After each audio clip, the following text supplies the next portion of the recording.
all, and welcome back to another thrilling episode of Off the Dome. I'm your humble interviewer, Jordan Brown, and with me for the very first time is our charming creative producer. Say hi, charming creative producer. Hi, charming creative producer. Just realized my hoodie's on the chair behind me. We're off to a great start. Matt, thank you so much. This is so exciting. We are 2 episodes into Smartypants Season 2, at least when we are recording this. And I mean, obviously, lots of, I'm sure, lessons learned from Season 1. I think everyone is excited that Season 2 is back. Everyone's that I've seen is really loving it. But I do have a very important question for you right out of the gate. If you could bring back any sketch comedy show from the last decade that you personally worked on, what would it be, and why is it Hot Date?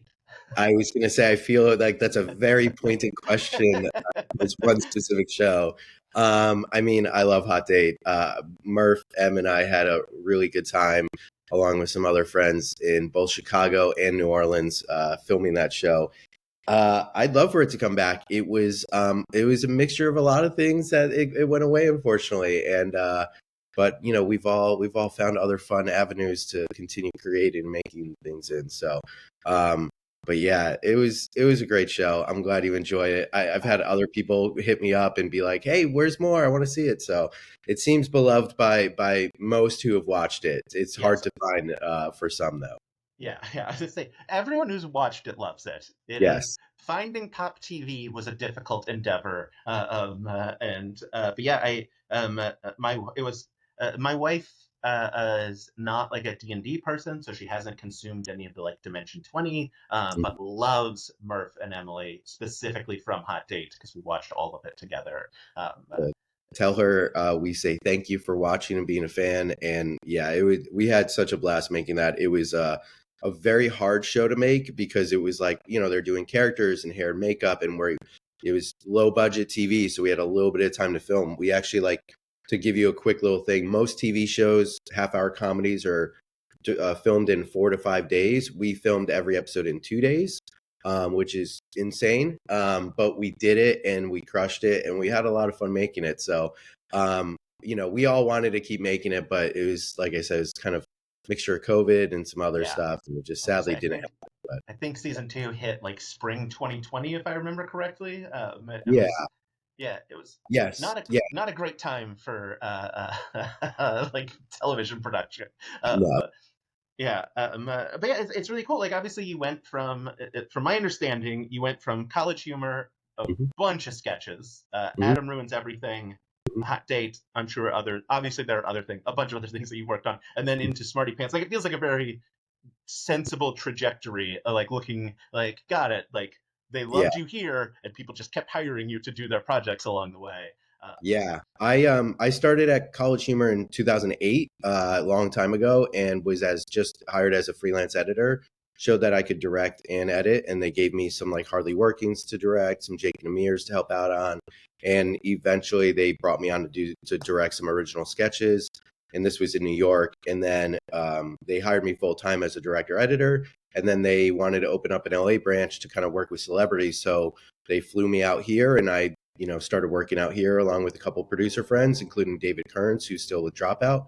And yeah, I mean, the rest is history. Just kept directing sketches and ended up directing, I think, close to 500 sketches for College Humor, which is great. And then parted ways for a little while, started directing commercials, and then came back for Adam Ruins Everything, did some Hot Date, did some more commercials, directed a Nickelodeon show, directed some more commercials, and now working on Smartypants as a creative producer and editor. So it's been a real fun ride, and I've been thankful to have Dropout kind of alongside. I feel like growing with them as we continue to grow. So yeah, I mean, you also like don't just say like some commercials. You got to tell John Stamos how to cuddle. That's a pretty solid.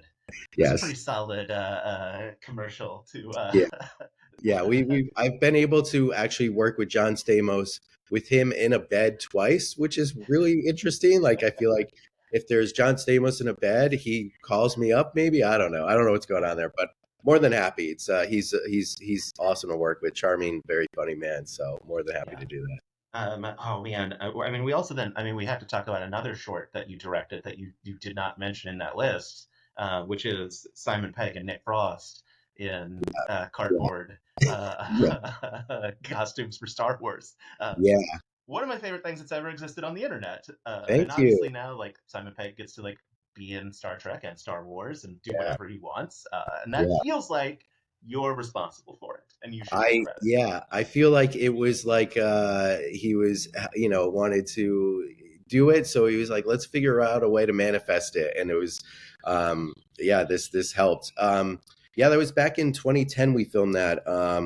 We wanted to promote, or maybe it was 2009. No, it was 2010. Anyways, we wanted to promote the movie Paul, which him and Nick Frost were in, and they were doing like a PR campaign in the desert. So they flew myself, a couple producers out to basically film that. They had kind of their own designated film crew. So on the day, we had 15 minutes to film the whole thing.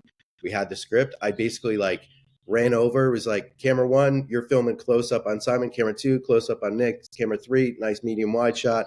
Okay, you got that? Great. Nick, Simon, here's what we're doing. And then like run them through it. And they're like, can we do this? I'm like, yes. Can we do this? Yes.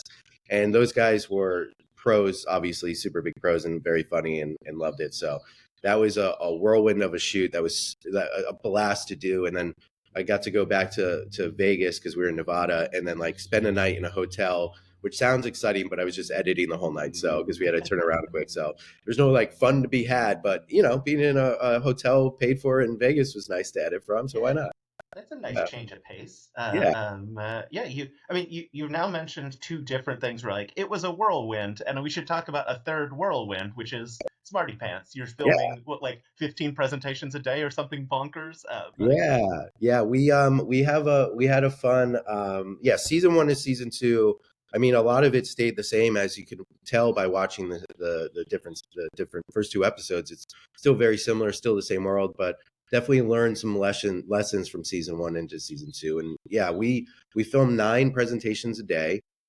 We also filmed some fun agenda items from Rekha, which you saw in the first 2 episodes, which were super great to get. And then yeah, we did that. Season one, we did a 3-day shoot. Season two is a 5-day shoot. So we filmed a total of 45 presentations in 3 days, or in 5 days, excuse me. And it was a blast.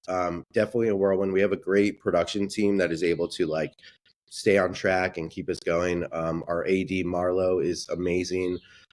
She ADs a lot of shows and just keeps everyone moving and keeps everyone hyped up. And yeah, it's great though. I mean, it's each presentation kind of brings in a breath of fresh air and kind of brings in new energy. So, you might be tired from finishing one, but then you get the next one, the next person's ready to go, and it like kind of brings everyone up again. So, in this one, we were splitting our time with D20. This is a little behind the scenes for you. D20 was filming. There's 2 studios there. They were filming in the D20 studio, and we would kind of alternate days. So we were lucky enough to have a couple of days off in between, which like helped everyone rest and things like that. So it was nice. Yeah, that's really cool. Yeah, I mean, obviously, you mentioned like the new presentation is going to come in and bring a breath of fresh air. I can't imagine there are many more presentations that like we are going to see that bring in more air to the studio than Jeremy Culhane's absolute mania, I think is the right word to use for it. True, Yeah. like I got to talk to Rekha before the season came out. We were Mhm. talking about her movie that she was running the Kickstarter for, Mhm. and I mentioned, I was like, hey, like, because I talked to a bunch of people before season one started, and everybody was like, Katie, Paul, Teo, the 3 wildest things I've ever seen. Yeah. And I was like, okay. And then, like, obviously, I saw that season, and I was like, I don't disagree with you. So I asked her, I was like, who should we be on the lookout for? And she said Jeremy and Demi were her 2 that she like had off the top of her head. But Yes. just can you just walk me through the Jeremy presentation? Like, obviously, there were lighting cues, which is obviously different from season one. There was considerable more movement from the presenter, and wardrobe had to be considered. Yeah. Strangely enough, wardrobe was not considered. He told us he was doing that, so we knew, but we didn't know exactly how it was going to look. And then it happened the way it happened, where he just had this tail going. It was like, this is great.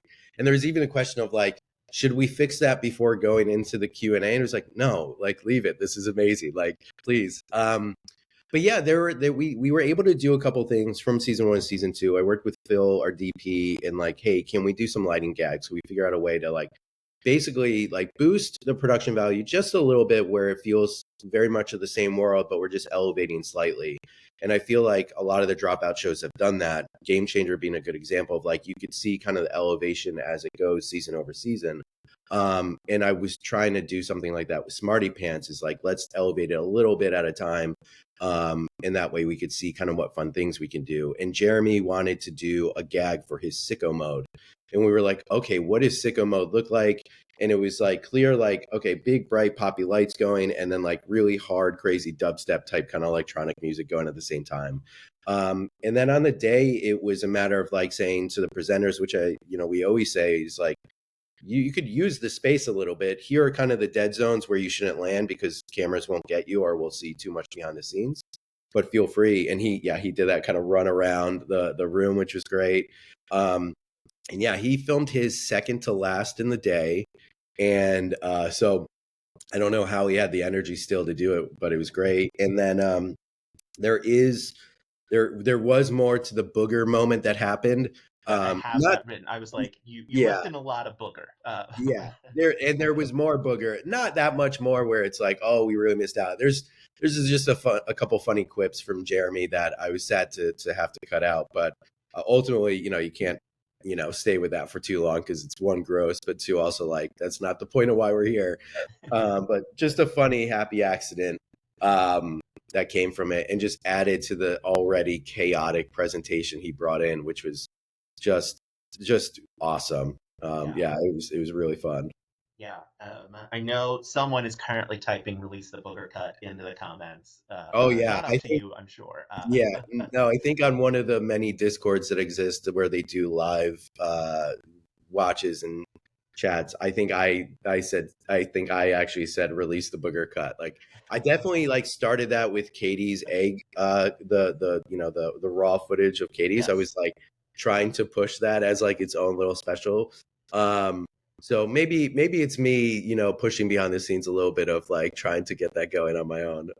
There's really, to be fair though, there's really not that much we cut out from the booger, and so you'd be disappointed if it had all that hype. But I'm just really excited you left it in because it feels like the kind of thing that in I would say most shows would mhm, get cut out because yeah, the person presenting would be like, "Hey man, could you cut out that part where I had a giant booger hanging out of my nose?" yeah, I mean that's Obviously, fair. Yeah, we never fully asked. I think we did ask Jeremy like, hey, is it okay or not? And he was like, yeah, whatever. And then leading up to the release of the episode, Jeremy didn't know if we had cut it or not. And he was like, one of the craziest things happened. I don't know if it's in or not. We'll see. And I was like, I DM'd him on the side. I was like, oh, it's definitely in.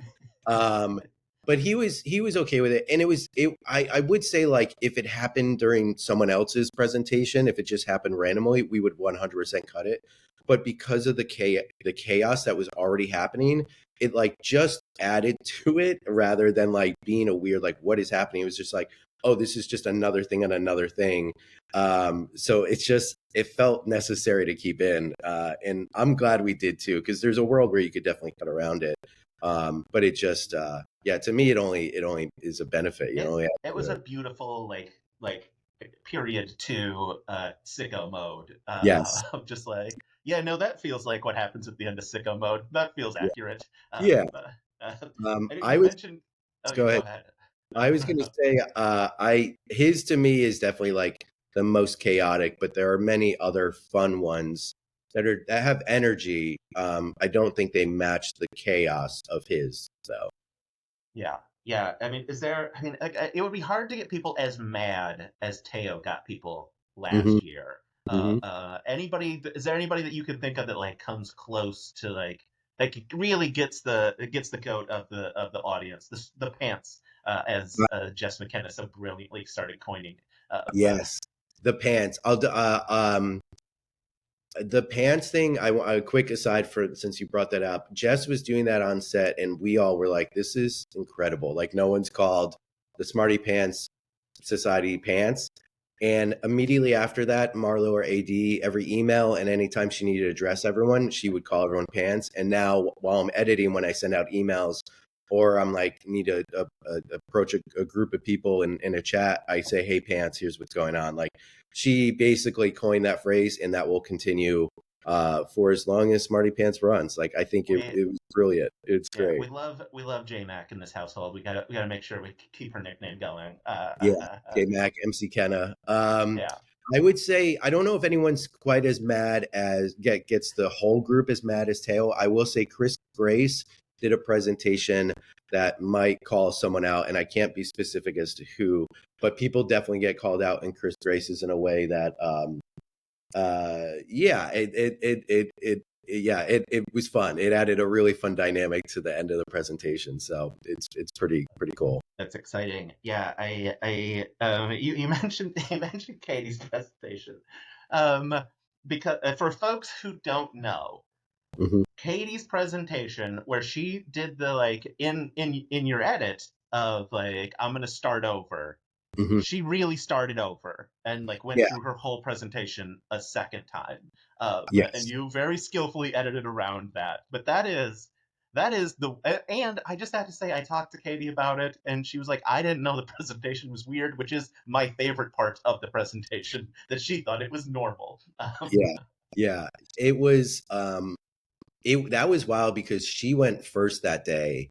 And so that was season one. So season one was interesting because obviously we filmed the first presentation. We're like, will this work? Will this not? Like really seeing how it unfolds. And we started with Raph, who did a great job with the moon presentation, blowing up the moon. And the energy in the room just like kind of crept up. It started strong with him and then just kept going up. And then season two like picked up episode or day two picked up where day one left off and then kept going up. And then day three picked up. Basically, went from we filmed Paul's presentation with the swarm last on day two, and then egg presentation from Katie was first of day three.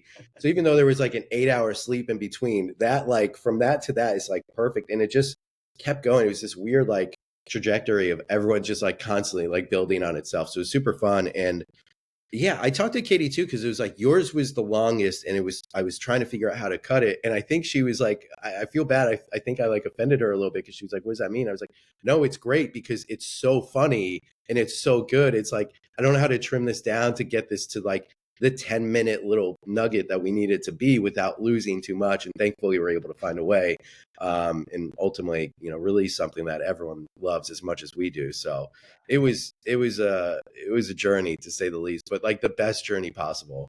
Yeah, I love one of the other things I love is that, like Katie was on Game Changer, the episode with they were looking at people's search histories, and she had like a hard boil an egg or something in her search history, completely unrelated to the Smarty Pants Yeah, presentation. yeah, yeah, Just yeah. just genuinely loves eggs. There's a lore of Katie with eggs that is not at all like fabricated or like put. It's just like apparently that's just true, which is great. Yeah. It's really funny. Yeah. Oh man, that's so good. Yeah, obviously you talked about like moving from season one to season two. One of the big lessons, of course, is moving Rekha's chair, because everyone on the internet was asking the same question. Obviously, like you, Rekha, everyone in the room knew where her chair was. Hmm. Was that a thing? I have to imagine that was a thing when you saw it as people were commenting. You're like, oh, yeah, we didn't catch that one at all. That was going to be a problem. Yeah, it's interesting because like and I know this has been said before on your show with Rekha and other people, but most dropout shows are Presidium style where it's like host is here and guests are here, and it's like you could film in a way where it's like the eye line is always where everyone is in the room because it's very straightforward, and you could get a nice wide shot that shows everyone together. With Smarty Pants, because we have it being a four-wall set, you can't really do a wide shot where you see everyone in the room together. The presenter is always going to be off to the side. And because you can't have a camera directly behind the presenter, you can't really show the whole group that's watching them either. You could probably get away with it a little bit, but it's kind of hard to manage. So, a couple reasons we were able to bring Rekha's chair in. One is because, yes, people were like, where is she in the room? I don't know. And it was for me, it was like, of course she's there. And it was like, I get why people are confused because also eye lines are a little bit tough because we're filming from both directions. Um, but the other thing is we brought two more cameras into season two than we had from season one. And what that allowed us to do is film two wider shots of our groups from two different angles. And that meant that there's no time there's no chance we were gonna miss someone's a comment or reaction or things like that. And once we did that, we're like, let's bring Rekha's chair into this shot so that we can see her in this one shot with the group, so everyone knows where she is in the room. And essentially, season 1, she's in the same place she is in season 2, just pushed up against the wall there. And the other thing that I wanted to bring up was season 1, we filmed with 5 cameras, 2 on a presenter, 1 always on Rekha because she's the host, and then the other 2 are just roaming around the room getting reactions. So Paul and I would be behind the scenes writing down comments of people who would say something that we wouldn't get on camera, and then we'd have to go back and refilm those comments. And oftentimes it didn't work out, and it's just like we either had to cut them or just let it be off camera. So that's why we brought those 2 extra cameras in, which is great and works out well because then we don't miss anything. But also, as an editor, I now have 2 more cameras I got to think about when I'm editing, which adds to the the workload, which is fine because it makes the show better. Yeah, Yeah. yeah. Are there other like lessons that jump out to you? I mean, obviously, like you guys expanded the sort of the secret society aspect of things. Like you said, you are filming the orders of business Mm-hmm. at the top of the shows. Other things that like jump out to you that like we learned this shooting or just from people seeing season 1 that we brought into season 2. Yeah, I think from a behind the scenes standpoint, we learned a lot from like getting the show made because making the presentations is tough, right? Like you have comedians who need to write and practice them, which you're now creatively, as creatives, we sometimes don't adhere well to schedules. So that doesn't work well with production, which is like hard, schedule and deadlines. So that was always fun. But then there's like legal, we got to make sure everything like legally is okay to say. So there was like a whole pipeline that we needed to work on that's behind the scenes, which Ebony, who is a producer in season 1 and is executive producer season 2, and she's on many other shows, crushed it season 1 for us. I don't know how, but legend, of course. And then we were able to like take the lessons from there. From a creative standpoint on screen with our presenters, it was like, hey, you can't improv your way through a good presentation. You can a little bit if it's like you want it to be chaotic like Teo's, for instance. But like the really well rehearsed ones that are like in a distinctive voice, whether it be a character or their own, is what did best. So because of it, we offered more times for them to come in and rehearse, work with the clicker and the timing of clicking through slides, work with Paul, myself in terms of like, hey, does this work? What do you think? So there was a little bit more prep work with the presenters. And it worked out, I think, better where I think more were well rehearsed and therefore, stronger presentations because of it. But yeah, it's a weird show where it's like, hey, come do a fun thing with us, but also here's a ton of homework you got to deal with now. Yeah. Yeah. Yeah. I'm curious, like, how much your role is in terms of, like people bringing ideas. I know, like, there's like obviously, like I know. I think Paul told me in season 1, Demi's first idea was like, here are here are the like cartoon characters who can say the N word, and he was like, what if we don't Yeah, do a whole presentation on that? yeah, Uh, yeah. A little behind the scenes. I don't know if Paul went into this, but basically they come to Paul with kind of 3 ideas of what or not even just 3, maybe a handful of ideas. It depends.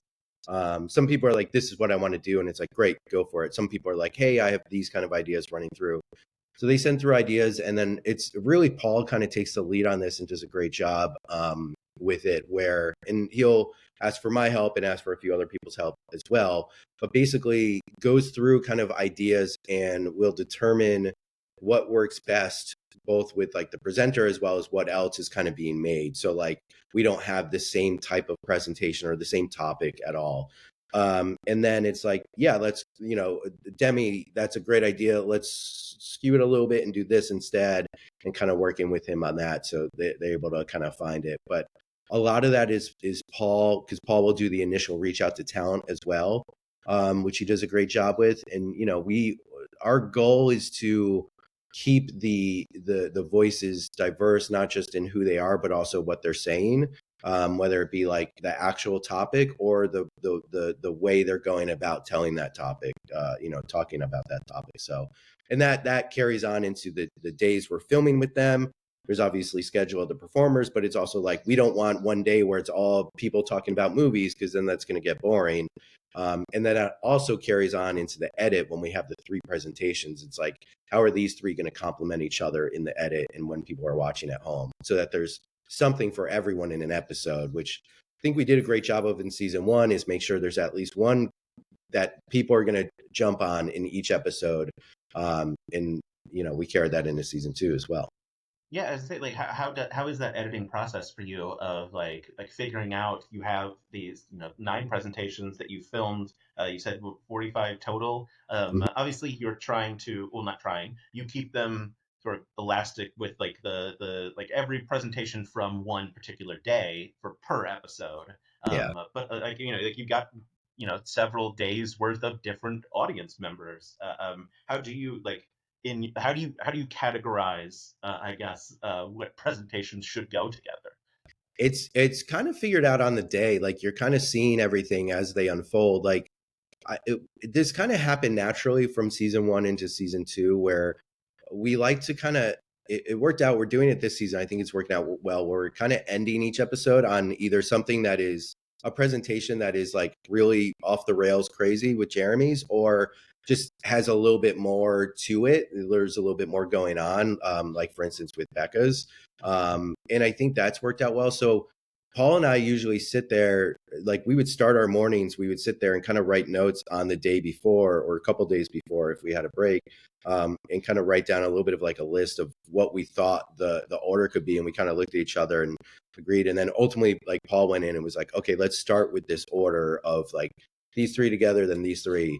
And, I started editing it, and we see what works and what doesn't. If we need to move, we've done it. Season 1, we did it differently. We had less presentations. We had 29 in total. So I actually edited them all to start.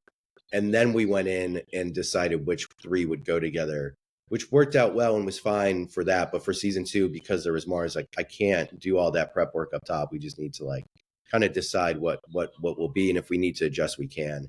And for instance, we were going to start the season with episode 2 was going to be episode 1, but then we flipped it because we felt the agenda item in episode 2 was just a little bit more engaging and a little bit more like interesting, and kind of showed what that could be a little bit more. So then we flipped them, and it worked out well because they're both very strong episodes. So there was no harm there. But then we kind of like changed the order of a few episodes after that, because we like to have it be, if it's group A, B, C, D, E, then it's always going to be those 5. Like, episode 1 is group B, episode 2 is group C, and it's always that order.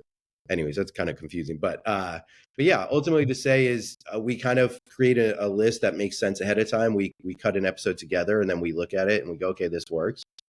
We've had a couple times where we flip the order of the 3 in the episode. So, there's one coming up where we had someone who was presenting last that we put them as second and flip them with someone else. So yeah, it's just deciding the edit and see what flows best and how it works.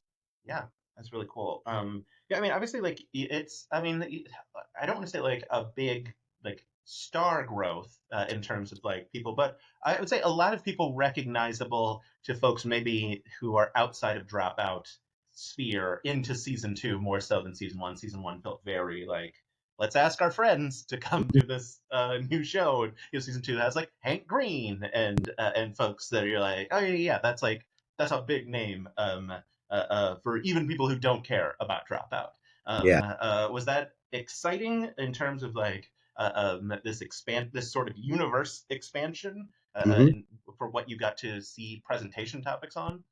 Yeah, it's super exciting. I think like I talked to Paul a little bit about this from season 1 to season 2, which is like, who are we going to bring back? Because there's a world where you could bring back everyone from season 1 and be just as excited and just add to it. But there's also so many voices that we haven't heard from that we want to bring in.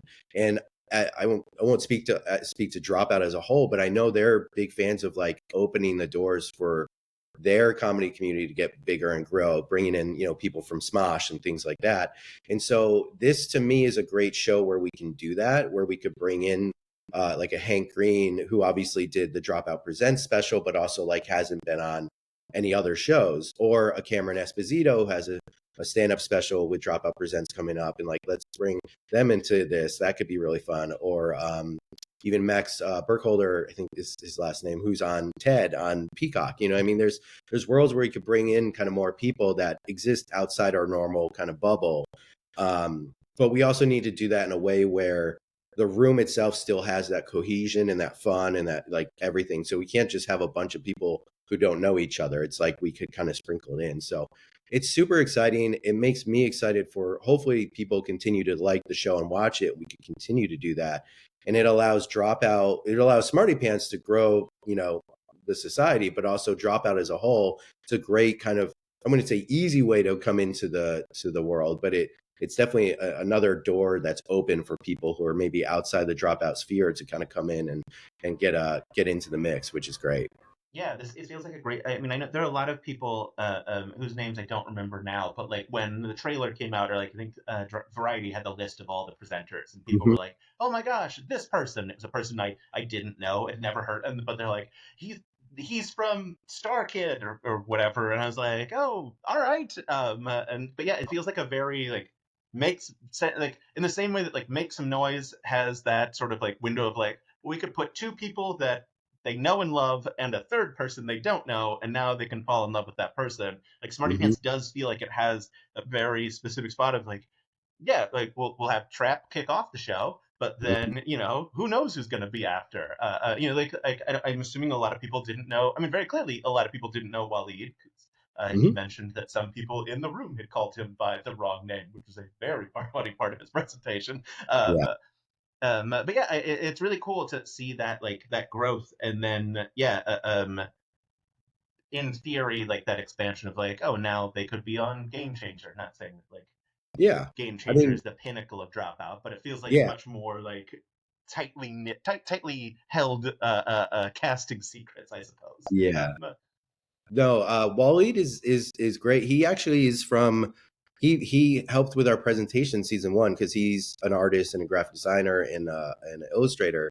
So he did some help with us on season one, and on season two, he not just made his own presentation and presented in the room, but also helped create a lot of other presentations for the other cast, the rest of the cast.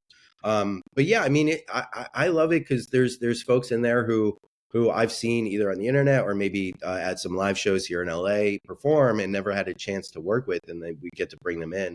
And now I'm in a position where I get to watch, you know, TV and see people in there. Like I was watching The Residents on Netflix, and Chris Grace is in it, and Ana Rajo is in it, and it's like, oh hey, yeah, it's great. We were just doing Smartypants together, and now they're on this too, which is cool. So it's just expanding the world in a really fun way that like, you know, some performers might not be as great at improv as others, but are still really funny and can put together like a good comedic, you know, set, whether it be like stand up or something like that. And this is another avenue where they could explore their own voice or also just like lean into what works really well for them.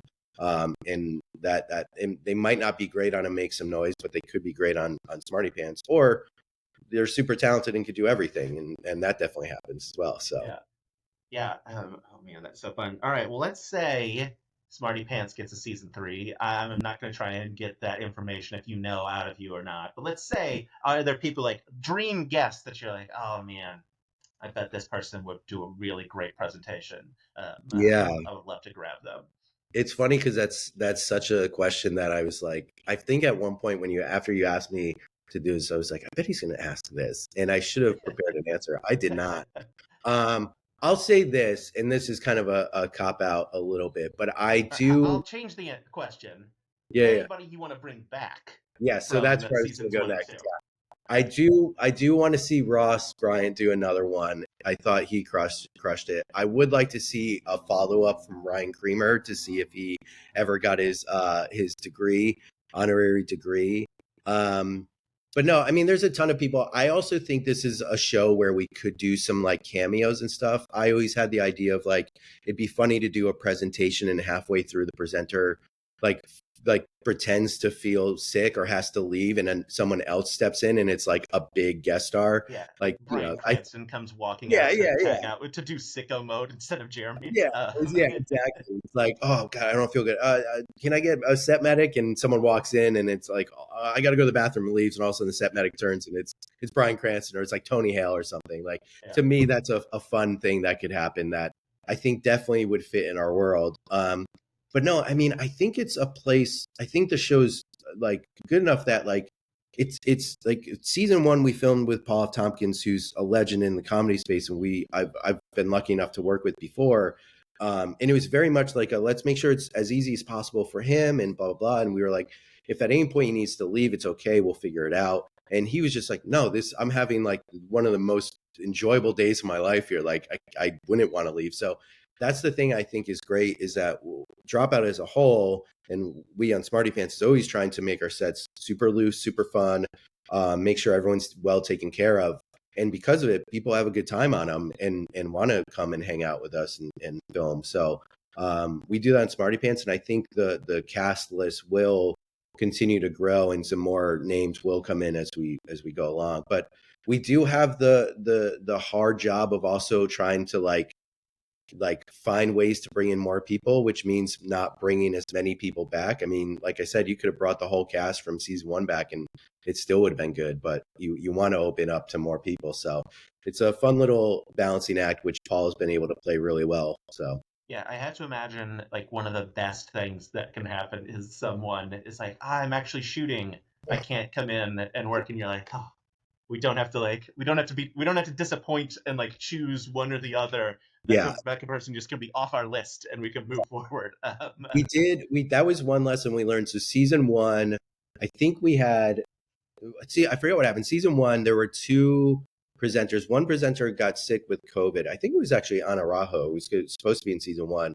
And she came down and tested before filming and then tested positive for COVID. So she had to go home. So that's why we end up with 29 presentations and not 30. So it kind of changed things. But that also allowed us to go, wait a minute, 9 presentations per day makes perfect sense because we're doing 3 in an episode. But someone else had to back out like a few days before, and that's how Rekha Ishii actually came on. They were, thankfully enough, like they jumped on it and had fun with making a presentation that like worked really well for them. And yeah, we were able to make that work. And so this season we actually had some people on standby. It was like, hey, create a presentation, be prepared. You might have to come in day of, or we might be able to give you a little bit of time, but we'll pay you for your work and everything. And if we don't use you, then we could bring you back for, a season 3 if there is one. And thankfully a handful of people were game for doing that. One of which is David Kearns, who's CEO and EP at Dropout, who is now has a presentation in the show and super funny and good. And he was great as an audience member too. So it worked out really well. So there is that level of like, oh, this person can't do it. Okay, well, I guess we'll fill someone else in. And we were able to make that work this season, which is great. So another lesson learned from season 1 to season 2. Yeah, that's really smart. Also, I love that Rekha jumped in at the last minute and was like, my presentation that I've been thinking about for my entire life, the United States federal government should buy me a Gundam. I'm ready to go. Ready to go. It was pretty wild. It worked out really well, to say the least. And yeah, it was a really fun presentation. And I'm very happy to see how many people, like, I've seen people comment, like, if I gave a presentation, it would be a presentation on why Rekha deserves their own Gundam. And I'm like, that's great. Yeah. Love it. Yeah. Oh, that's very fun. Is there something that stands out to you that like a thing you learned from one of these presentations, like a vegetables aren't real kind of thing that like has stuck with you? Obviously, if it's something coming up, we can't. I mean, yeah, you could. You probably shouldn't tell me what it is. No, I gotcha. The vegetables aren't real was great. I mean, there are a lot of those. I do think Jess McKenna's food captain to me was something where it's like just a brilliant idea that I have. Anytime I've gone out with friends, I've brought it up. Anytime I've like ordered in with friends, I've brought it up. To me, that was great. There's some interesting ones. I learned a lot about Sam Reich's relationship with his wife Elaine through Elaine's presentation. There's a lot we'll all learn about in a very funny, great way. Um, yeah, um, there's definitely some good ones. I'm like looking through a list of names and what's jumping out. I learned a little bit of myself. Mono has one that's about uh, timeliness of things, showing up on time, and I learned about how my ways might affect other people. So that was Oh, good. But no, yeah, you learned there's how to make nunchucks out of phones and duct tape in truly the yeah, most impressive fashion I've ever seen. I I did, and I posted this on my Instagram in a story. I now am at home, and anytime I hear a weird noise, I think about Becca's presentation because I think like, oh, do I have to go full, nuts mode and just run in and just jump on someone? And if I do, I know I can do it because I've thought about it before. So, Yeah, her presentation has definitely stuck with me in the most stressful of times, which is yeah. nice. Yeah. I'll say my wife and I were out to dinner. I don't after the first episode, because or I guess second episode. I'm sorry, because Mhm. we had a conversation where my wife ordered something that she didn't care for, and she was like, "I should have let you order. You should be the food captain."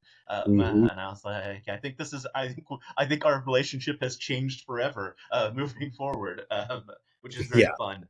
Um, yeah, I know obviously like some people are bringing in stuff like Vic had done the like vegetables aren't real presentation on like a podcast prior to that to a much broader but also not obviously with visuals degree and I know like I think Demi's part or first presentation had a lot of that as well that was like part of his stand up Mhm. that he had done um yeah, I mean, how much of that is there ever a point where you're concerned? You're like, we don't want people to like, like we don't want to hear a repeat of something that Hank Green's going to come in and talk about pissing out cancer. He's got a whole hour on that. We don't need that here as well. I'm sure Yeah. he has more than one topic that he can talk about. It was just the one Yeah. that jumped out at me.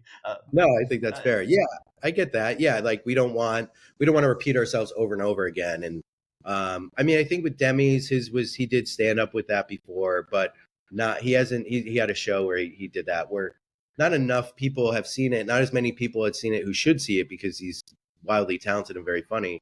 So that felt like a safe place. It's also a new device in how to tell this story, whatever it may be. So having the presentation, the slideshow there brings a different dynamic. So Vic may have talked about it in a podcast, but they are now doing it with some visual guidelines, which is nice.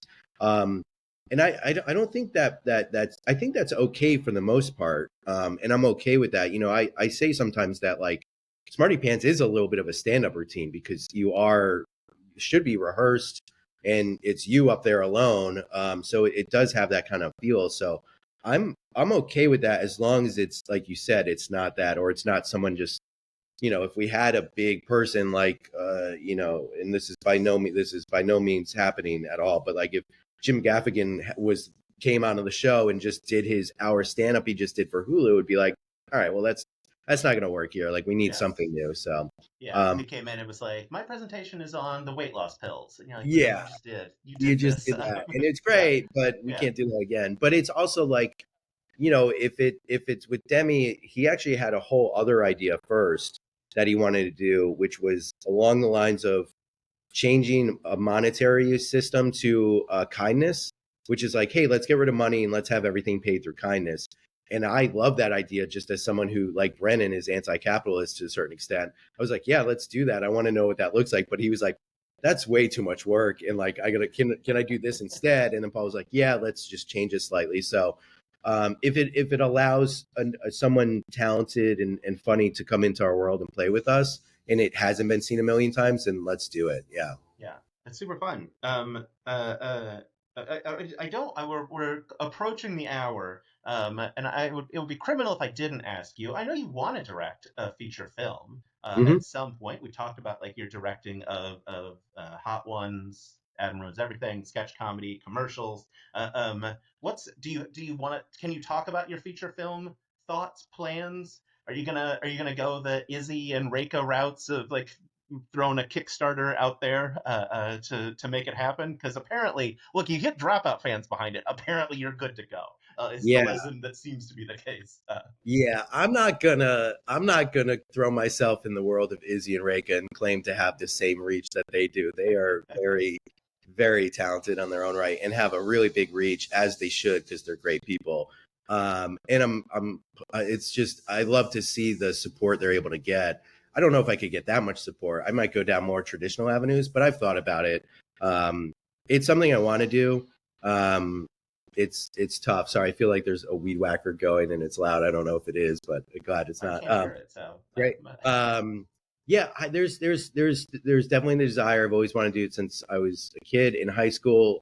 My friends and I had a really bad cable public access show that was on TV, and we made a movie at the end of the year. And it was fun. We were exporting as we were like walking down the aisle graduating, so it was like kind of like really beautiful and symbolic and amazing. But beyond that, I have not made a feature yet, and I think that's the hard part is just like when you do your first, it's like breaking a seal a little bit. Like if you haven't done it, like the more years go on, the more pressure I feel to do one and make one, and the more pressure it feels like it has to be good, which is really stressful and hard.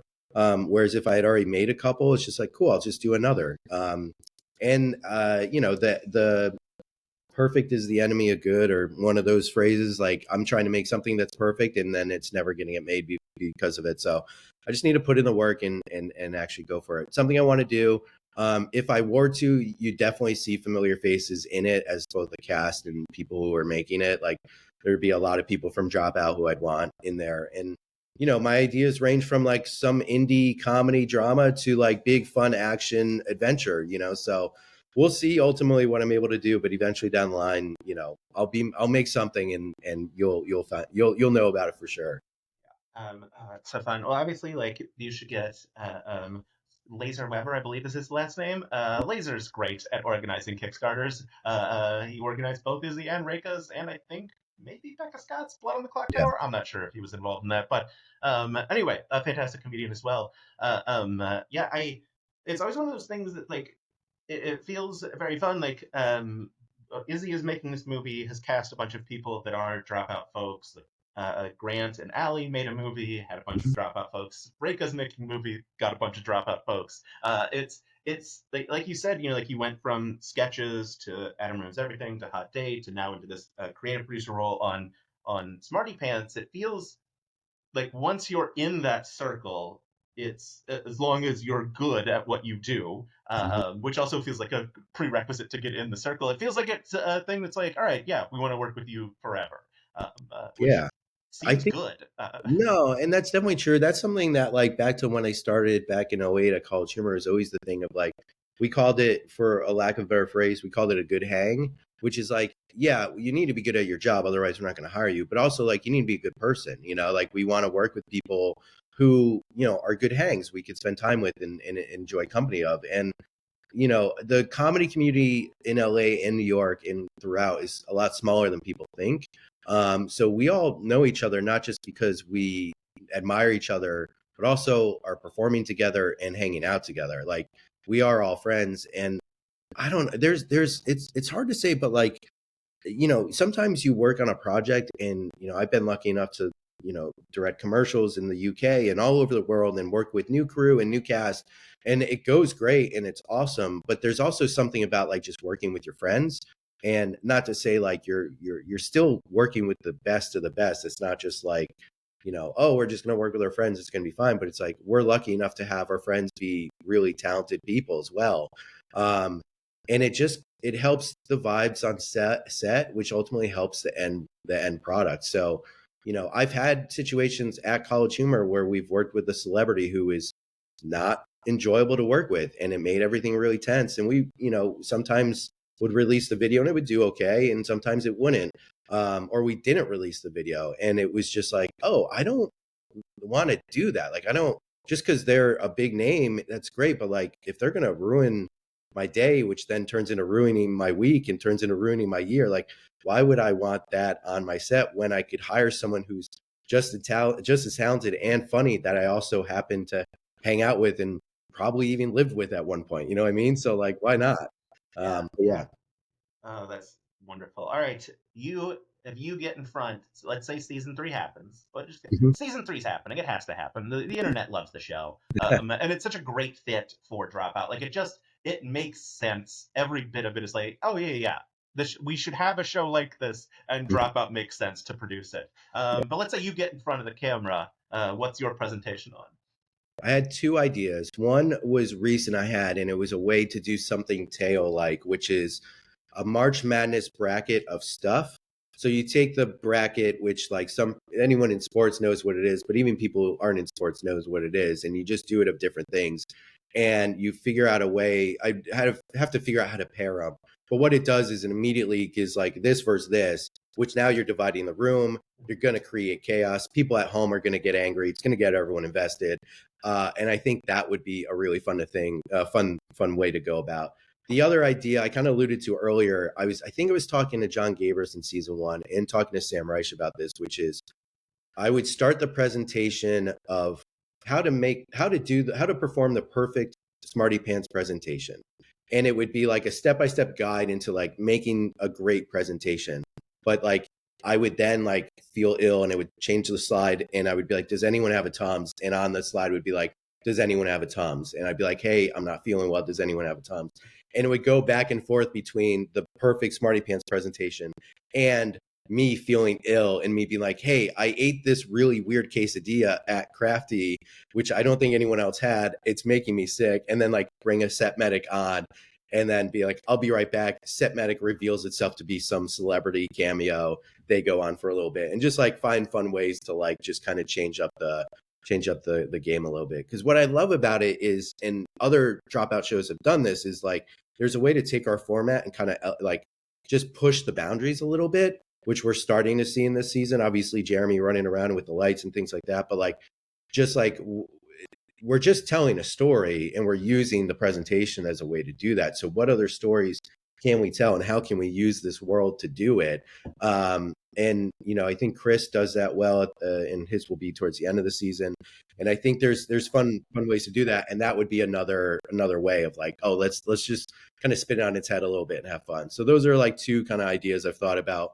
I will not be performing anytime soon. Sad to say, I like to be behind the camera. I'm not as talented as everyone else is.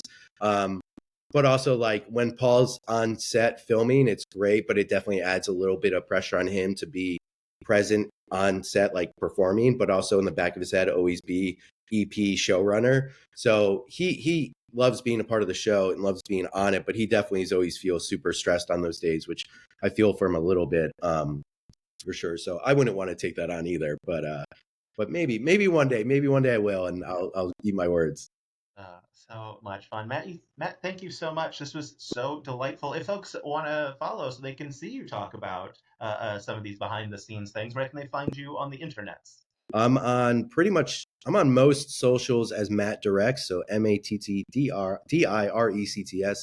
Easy first name and what I do, Matt Directs. And my website is mattdirects.com, where I post, what I've been working on.